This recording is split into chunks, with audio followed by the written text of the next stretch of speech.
செயலாளர் ஏ அபுபக்கர் சித்திக் அவர்களை அன்போடு அழைக்கிறேன்.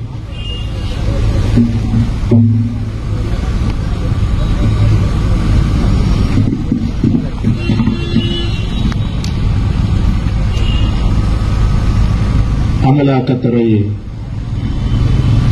ஆர்எஸ்எஸின் கைக்கூலியாக மாறிவிடாதே, மாறியதை கண்டித்து ஆர்எஸ்எஸ் உடைய கைக்கூலியாக மாறியதை கண்டித்து நடைபெற்றுக் கொண்டிருக்கக்கூடிய பாப்புலர் ஃப்ரண்ட் ஆஃப் இந்தியாவின் இந்த மாபெரும் கண்டன ஆர்ப்பாட்டத்திற்கு தலைமையேற்று நடத்திக் கொண்டிருக்கக்கூடிய பாப்புலர் ஃப்ரண்டின் மாவட்ட தலைவர் மரியாதைக்குரிய ஹாஜா அலாவுதீன் அவர்களே, வரவேற்புரையாற்றிவிட்டு கலந்து கொண்டிருக்கக்கூடிய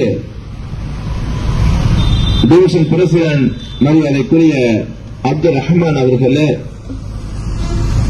தொகுப்புரை ஆற்றிக் கொண்டிருக்கக்கூடிய பாசத்திற்குரிய சகோதரர் மரியாதைக்குரிய அஜ்மல் அவர்களே, எனக்கு முன்னால் உரை நிகழ்த்தி சென்றிருக்கக்கூடிய வலுவான கண்டனங்களை பதிவு செய்து சென்றிருக்கக்கூடிய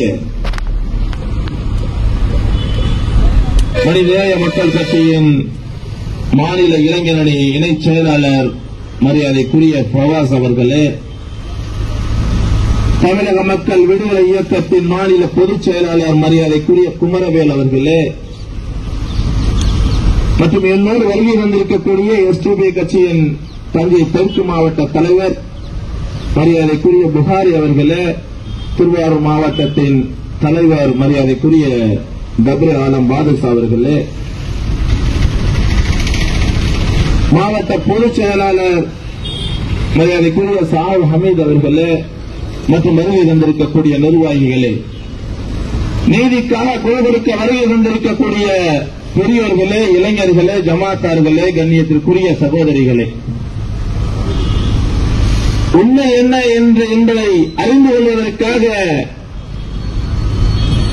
தங்களுடைய காதுகளை, கண்களை வியாபாரத்தில் வைத்திருந்தாலும் காதுகளை இந்த போராட்டத்திலே வைத்திருக்கக்கூடிய வியாபார பெருங்குடி மக்களே, உங்கள் அனைவரின் மீதும் இறைவனுடைய சாந்தியும் சமாதானமும் உண்டாவதாக என்ற பிரார்த்தனையோடு எனது இந்த உரையை ஆரம்பம் செய்கிறேன். கண்ணியத்திற்குரியவர்களே,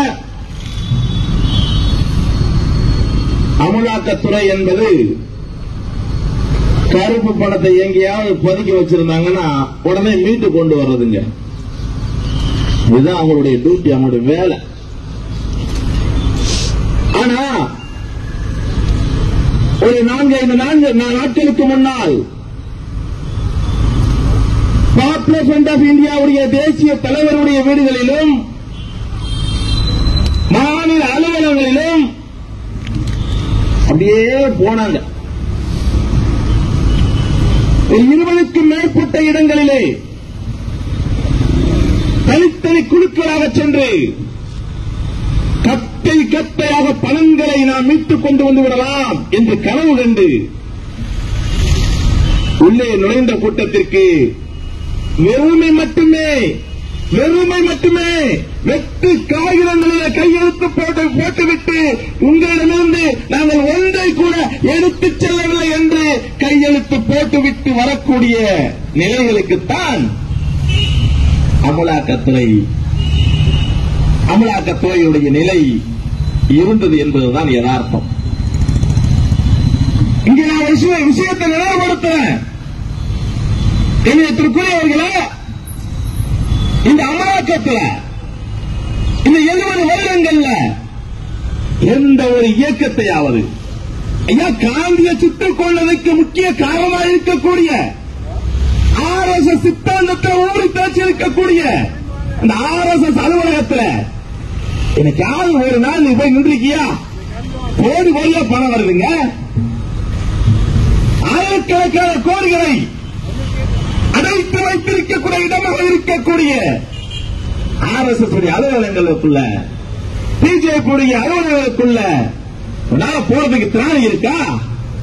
அவ்வளவு ஏன் அம்பானி வீட்டுக்கு, அதானி வீட்டுக்கு அமலாக்கத்துறை ரைடு மட்டும் போனுச்சுன்னா மோடிக்கு பதவி இழந்துருவாரு. இன்னைக்கு வேணா சவால் விடுறேன், மோடிக்கு வேணா திராணி இருக்கான்னு பார்ப்போம். மோடிக்கு திராவிடர்கள் பார்ப்போம். அதானி வீட்டுக்கு மட்டும் ரைடு விட முடியுமா?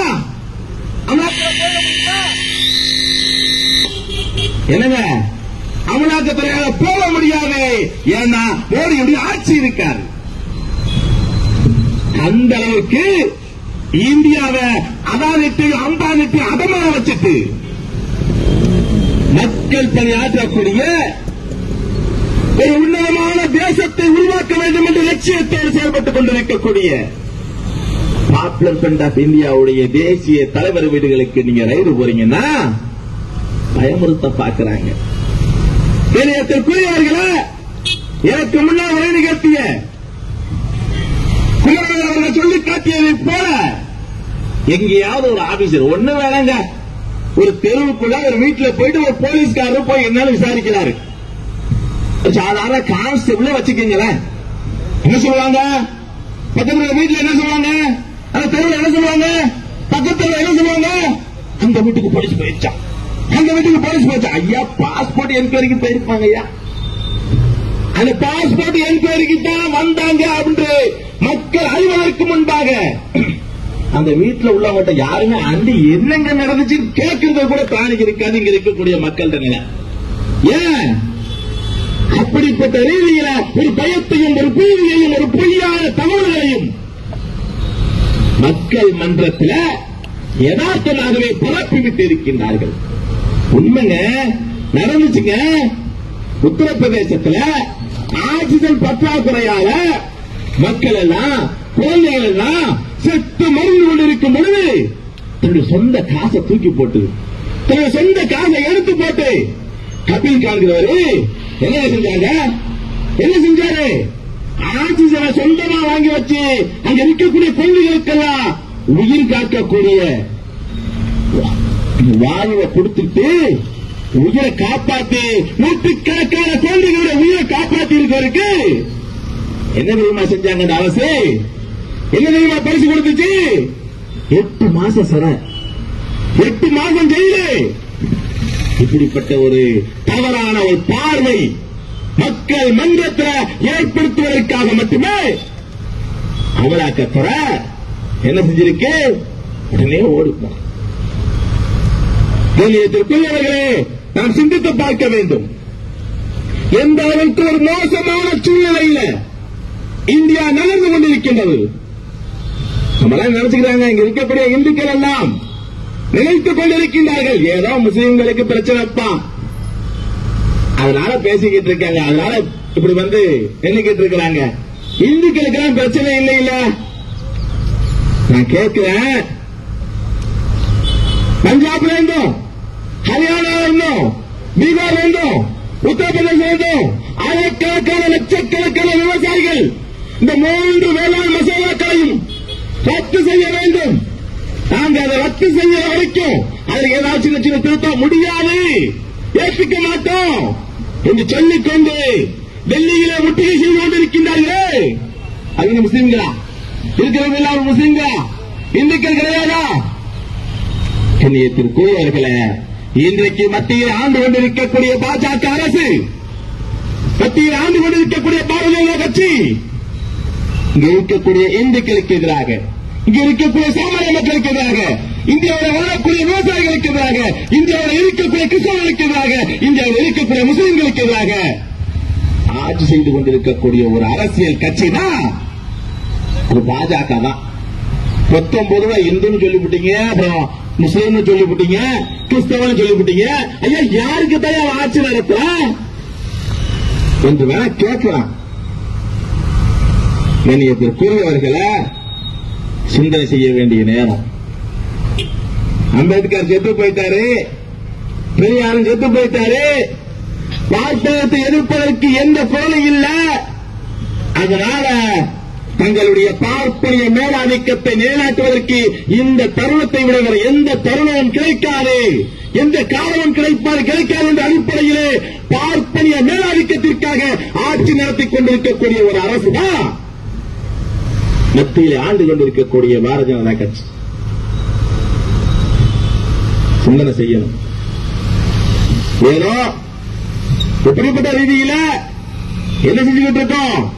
நமக்கு எதிராக இங்க இருக்கக்கூடிய இந்திய மக்களுக்கு எதிராக சட்டங்களையும் திட்டங்களையும் செயல்படுத்திக் கொண்டிருக்கக்கூடிய மத்திய பாஜகவுடைய சதி திட்டங்களை எதிர்ப்பதற்கு நாம் ஓரணியில் தேட வேண்டிய கட்டாய சூழ்நிலை இருந்து கொண்டிருக்கின்றோம். RSS உடைய பிஜேபியுடைய சதி திட்டங்களை மக்கள் மன்றத்தில் முகத்திரையை கிழித்து காண்பிப்பது பாப்புலர் ஃப்ரண்ட் ஆஃப் இந்தியா. ஏன் பாப்புலர் ஃப்ரண்ட் ஆஃப் இந்தியாவுடைய தலைவர்கள் வீடுகளில் ரைடு விடுறாங்க? என்ன காரணம்? அங்கிருந்து கத்தையாக பழங்கள் எல்லாம் கைப்பற்றப்படலையே. கண்ணியத்திற்குரியவர்களை சேகர் ரெட்டி வீட்டிலிருந்து 2000 ரூபாய் பணம் ஒரு ஆளுக்கு 4000 ரூபாய் கிடைக்கும். 2000 ரூபாய் பணம் ஒரு ஆளுக்கு 4000 ரூபாய் கிடைக்கும் சொல்லும்போது 32 கோடியை எடுத்து வச்சுக்கிட்டு அதை எடுத்து அது எப்படி வந்துச்சுன்னே தெரியல. யாரு இந்த அமலாக்கத்துறை சிபிஐ எல்லாமே கையை வச்சிருச்சு. அவர் விடுதலை ஆயிட்டாரு. ஏண்டா நான் போய் தெருவில் நின்று நான் போய் கீழே நின்று ஏன் சொந்த காசை நான் எடுக்கணும்னா 4000 ரூபாய் தான் நீ எனக்கு கொடுப்ப. 32 கோடியை 2000 ரூபாய் நோட்டை முழுசா வச்சிருந்தாங்க சேகர் ரெட்டி. அந்த சேகர் ரெட்டிய சாட்சி மூலமா உன்னால கைது செஞ்சு சிறையில் அடைக்க முடியல. அப்படிப்பட்ட அமலாக்கத்துறை, அப்படிப்பட்ட சிபிஐ அங்கே ஓடி வந்துட்டாங்க. பாப்புலர் ஃப்ரண்ட் ஆஃப் இந்தியாவோட அலுவலகத்திற்கு சிந்தனை செய்து பார்க்க வேண்டும். ஏன் தெரியுமா பாப்புலர் ஃப்ரண்ட் ஆஃப் இந்தியாவுடைய அலுவலகத்துக்கு வர்றாங்க? ஏன் தெரியுமா தேசிய தலைவருடைய வீடுகளுக்கு ரைடு விடுறாங்க? கண்ணியத்திற்குரியவர்களே, பாப்புலர் ஃப்ரண்ட் ஆஃப் இந்தியா ஒரு புதிய இந்தியாவை உருவாக்க வேண்டும் என்ற லட்சியத்தோடு செயல்பட்டுக் கொண்டிருக்கின்றது.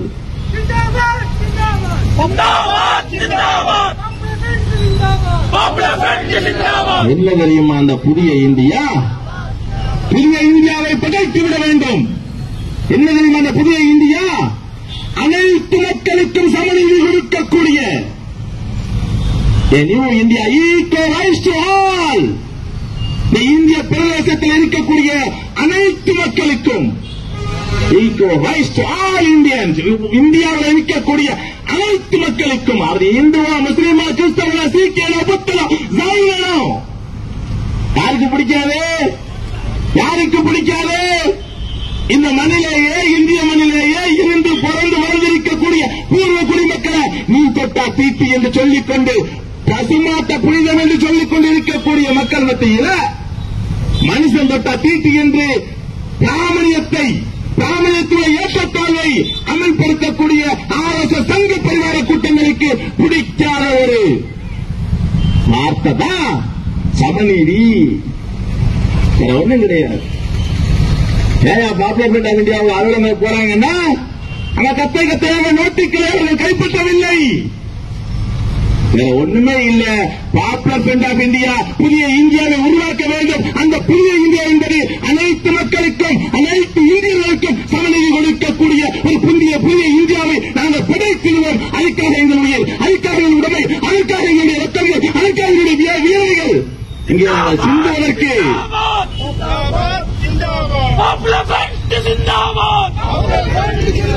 இங்கே நாங்கள் சிந்துவதற்கு தயாரான ஒரு கூட்டத்தை தயார்படுத்திக் கொண்டிருக்கின்றது பாப்புலர் ஃப்ரண்ட் ஆஃப் இந்தியா. வேற ஒன்றும் இல்லை. பெரியவர்களே,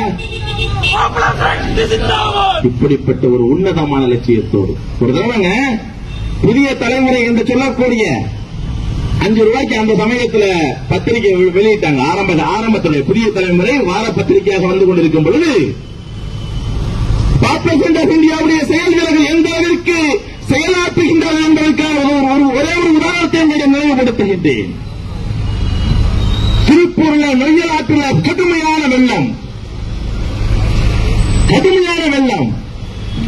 வெள்ளத்தில் கரையோரத்தில் இருக்கக்கூடிய மக்கள் எல்லாம் அடித்துச் செல்லக்கூடிய சூழல்.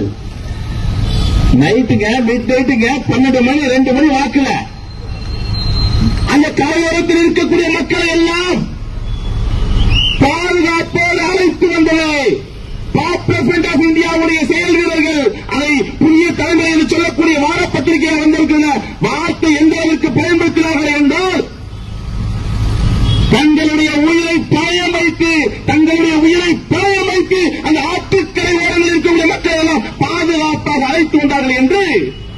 புதிய தலைமுறை வார பத்திரிகையாக வரும் பொழுது எழுதியிருக்கின்றார்கள். மக்களுடைய உயிரை பாதுகாப்பதற்கு தங்களுடைய உயிரை பணயம் வைத்து செயலாற்றக்கூடியவர்கள் பாப்புலர் ஃப்ரண்ட் ஆஃப் இந்தியாவுடைய செயல்கள் என்பதை மறந்து விடாதீர்கள். அதனால்தான் வலிக்குது. நாம கேட்கிறோம், சுனாமியுடைய மக்கள் எல்லாம் லட்சக்கணக்கான மக்கள் சுனாமியுடைய ஆழிப்பேரவையிலே அடித்து செல்லப்படும் பொழுது இறந்து கிடக்கக்கூடிய உடல்களை தூக்குவதற்கு பிஜேபிக்கு, இந்து முன்னணிக்கு, இந்து மக்கள் கட்சிக்கு, ஆர்எஸ்எஸ்க்கு எண்ணம் கூட வரலையே. ஏன் இந்துக்களுக்கு தான் உழைக்கிறேன், இங்கேயா போயிட்டப்போ அவ்வளவு ஏன் அங்க போறான 7% இடஒதுக்கீடுங்க. 7% இடஒதுக்கீடு மருத்துவத்திலே ஒதுக்கீடு கொடுவையா. ஏழை எளிய மக்கள், அரசு பள்ளிக்கூடங்களை படிக்கக்கூடிய மாணவ மாணவிகள் குடுறான்னு சொல்லிட்டு தமிழக சட்டமன்றத்தில் ஒட்டுமொத்த அமைச்சரவையும் தீர்மானம் நிறைவேற்ற பிறகு கொடுக்க மாட்டேன், இன்னைக்கு தர மாட்டேன், இன்னும் 4 வாரம் கழிச்சு தருவேன் என்று சொல்லிக்கிட்டு இருந்தானே தமிழகத்துடைய கவர்னர். எங்கடா போயிட்ட பிஜேபி, எங்கடா போன ஆர்எஸ்எஸ், இந்து எங்க போச்சு கேட்கறதுக்கு தாலி இருக்கா? ஆர்எஸ்எஸ் இந்து மக்கள் கட்சியும் ஒரு போராட்டத்தில் நடத்தியிருப்பீங்களே. இந்துக்களுக்காக உழைக்கிறேன்னு சொல்லிக்கிட்டு மக்கள் மன்றத்தில் மக்களுக்கு மத்தியிலே முதல்தர ரீதியாக மக்களை பேர்ந்து எப்படி ஆங்கிலேயர் மக்களை பேர்ந்து போட்டு மத ரீதியாக மக்களை பேர்ந்து போட்டு ஆட்சி செய்ய துடித்தானோ அதே போல ஆர்எஸ்எஸ் தங்க பரிவார கூட்டங்களும் இங்க இருக்கக்கூடிய மக்களை பேர்ந்து போட்டு பார்ப்பனிய மேலாதிக்கத்தை செயலாற்றுவதற்கு துடித்துக் கொண்டிருக்கின்றார்கள். கண்ணியத்திற்குரியவர்களே, பாப்புலர் ஃப்ரண்ட் ஆஃப் இந்தியாவோடு கைகோர்க்கக்கூடிய அத்தனை நபர்களையும் அழைக்கின்றது. எதற்கு தெரியுமா? சமநிலை கிடைக்கக்கூடிய ஒரு உன்னதமான இந்தியாவை படைத்துள்ளதற்காக. ஆர்எஸ்எஸ் உடைய சித்தாந்தம் ஏற்றத்தால் இருக்கக்கூடிய சாதியின் அடிப்படையில் பார்ப்பான உயர்ந்தவன் மற்றவன் அவனுக்கு கீழே என்று சொல்லக்கூடிய ஏற்றத்தாளுடைய ஒரு இந்தியாவை படைத்திட வேண்டும் என்ற அடிப்படையில் நினைச்சுக்கலாம். ஆர்எஸ்எஸ் சொல்றாங்க, பிஜேபி சொல்றாங்க, இந்து ராஷ்டிரா இருக்கிற ஒரு நாடு வேணுமே என்று சொல்லிக் கொள்ளலாம். நம்ம கேட்கிறோம், 7% இந்துக்களுக்கான 7% வந்து நிக்கிற தெருவில் அதுக்காக போராடல. விவசாயிகளுக்கு எதிரான ஒரு சட்டத்தை அமல்படுத்தும் போது அதுக்காக எதிர்த்து போராடல. அந்த மாதிரி ஒரு சட்டத்தை தடுப்பதற்கு, அந்த மாதிரி ஒரு சட்டத்தை இல்லாமல் ஆக்குவதற்கு இங்க இருக்கக்கூடிய 80 கோடிகளுக்கு மேலாக இருக்கக்கூடிய விவசாயிகளுக்கு, இந்து விவசாயிகளுக்கு எதிராக ஒரு மோசமான சட்டத்தை, அம்பானிக்கும் அதானிக்கும் ஆதரவான சட்டத்தை அமல்படுத்தும் போது வேடிக்கை பார்க்கக்கூடிய பிஜேபி. கண்ணியத்திற்குரியவர்களே, கடைசியாக ஒன்றை மட்டும், பிராமணிய மேலாதிக்கத்தை எந்த அளவிற்கு பாரதிய ஜனதா கட்சி அமல்படுத்துகிறது என்பதற்கு என்ற ஒரு உதாரணங்களை சொல்லிவிட்டு நினைவுக்கு வருகின்றேன். போன வருடங்க பட்ஜெட் கூட்டத்தில் சமஸ்கிருத மொழிக்காக 108 கோடி ரூபாயை நீ ஒதுக்கி இருக்கின்றாய். பிஜேபி மோடி அரசு ஒதுக்கி இருக்கின்றது சமஸ்கிருத மொழிக்காக. பெரிய இருக்க சமஸ்கிருத மொழியை இந்தியாவில் பேசக்கூடியவன் ஒரு 2 கோடி 3 கோடி வச்சுக்கிறான். ஆனா இன்னொரு விஷயத்தை இங்க இருக்கக்கூடிய மக்கள் எல்லாம் புரிந்து கொள்ளணும். இங்க இருக்கக்கூடிய மக்கள் எல்லாம் புரிந்து கொள்ளணும். ஐயா, சமஸ்கிருத மொழி பேசக்கூடியவன் இந்தியாவுடைய பூர்வீகக்கூடிய ஒரே ஒருத்தனை கொண்டு வர பார்ப்போம். ஒரே ஒருத்தன் தமிழ்நாட்டில் இருக்கக்கூடியவன் என்னுடைய பூர்வீக நாடு. நான் சொல்லுவையா, என் பூர்வீக தமிழ்நாடு, என்னுடைய தாய்மொழி தமிழ். எனக்கு ஒரு நாடு இருக்கியா தமிழ்நாடு. மலையாளத்தில் சொல்லுவான், கேரளா சொல்லுவான், ராஜஸ்தான் சொல்லுவான், மராட்டி சொல்லுவான்.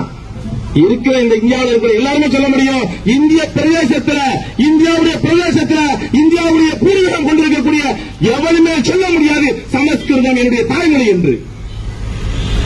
அந்த சமஸ்கிருத மொழிக்காக 108 கோடி ரூபாயை அதனுடைய வளர்ச்சிக்காக நீ ஒதுக்குகின்றாயானால், பார்ப்பனர்கள் மட்டுமே பேசக்கூடிய ஒரு மொழிக்காக இங்க இருக்கக்கூடிய பாரதிய ஜனதா கட்சி 108 கோடி ரூபாயை ஒதுக்குகின்றது. அது மட்டும் இல்ல, போன வாரங்க இருக்கக்கூடிய அனைத்து அரசு தொலைக்காட்சி ஊடகங்களும் என்ன செய்யணும், காலையில் 6:30 மணிக்கு சமஸ்கிருதத்திலேயே நிகழ்ச்சி நடத்தணும். இங்க இருக்கக்கூடிய பொலிகை சேனலே, தமிழ்நாட்டில் இருக்கக்கூடிய பொலிகை சேனலே, தமிழ் நிகழ்ச்சியை ஒளிபரப்பக்கூடிய அரசு தொலைக்காட்சி சமஸ்கிருதத்தில் நாங்கள் ஒளிபரப்பு செய்யணும். இருக்கிற தமிழ்நாட்டில் ஒளிபரப்பு எத்தனை பேரா இருக்க தமிழ்நாட்டில் சமஸ்கிருதம் பேசுற, சமஸ்கிருதம் புரிஞ்சுக்கிறவன் ஏன் பார்ப்பனர்களுக்கான மொழியலவா? கண்ணியத்திற்குரியவர்களே, இவர்கள் இந்துக்களுக்கான அரசை, இந்துக்களுக்கான ராஜ்யத்தை உருவாக்குவதற்காக அல்ல.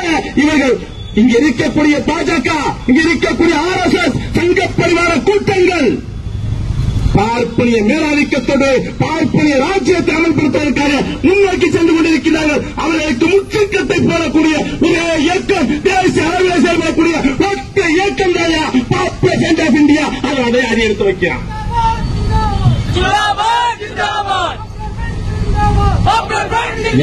பெரியவர்களே, RSS சங்க பரிவார கூட்டங்களே, உங்களிடம் ஒரு விஷயத்தை நினைவுபடுத்திக் கொள்கின்றோம்.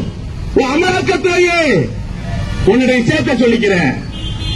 இணையத்திற்குரியவர்களே, நன்றாக சிந்தனை செய்து பாருங்கள். நிச்சயமாக இந்த இந்திய பிரதேசத்தை எப்படி எங்களுடைய முன்னோர்கள் இந்துக்களும் முஸ்லிம்களும் சீக்கிரம் ஒன்றாக கைகோர்த்துக் கொண்டு ஒரு உன்னதமான தேசத்தை எங்களிடம் சமதர்மமான ஜனநாயக குடியரசை எங்களிடம் ஒப்படைத்தார்களோ அதே போன்ற ஒரு நாட்டை, அதே போன்ற ஒரு தேசத்தை இந்த இந்திய மண்ணிலே நாங்கள் தொடரச் செய்வோம். அதற்கு எதிராக RSS சங்க பரிவார கூட்டங்களும் எந்த அளவிற்கு சரி செய்தாலும் அத்தனை முறியடிக்கக்கூடிய ஒரு கூட்டம் இதோ தயாராகிவிட்டது. அதனால உங்களால் இருக்கக்கூடிய அத்தனை சதிகளையும் முறியடித்துவிட்டு நிச்சயமாக ஒரு நீதியான தேசத்தை நிச்சயமாக கட்டமைப்பு என்று சொல்லிக்கொண்டு வாய்ப்பளித்தமைக்கு நன்றியை நிறைவு செய்கின்றேன். நன்றி.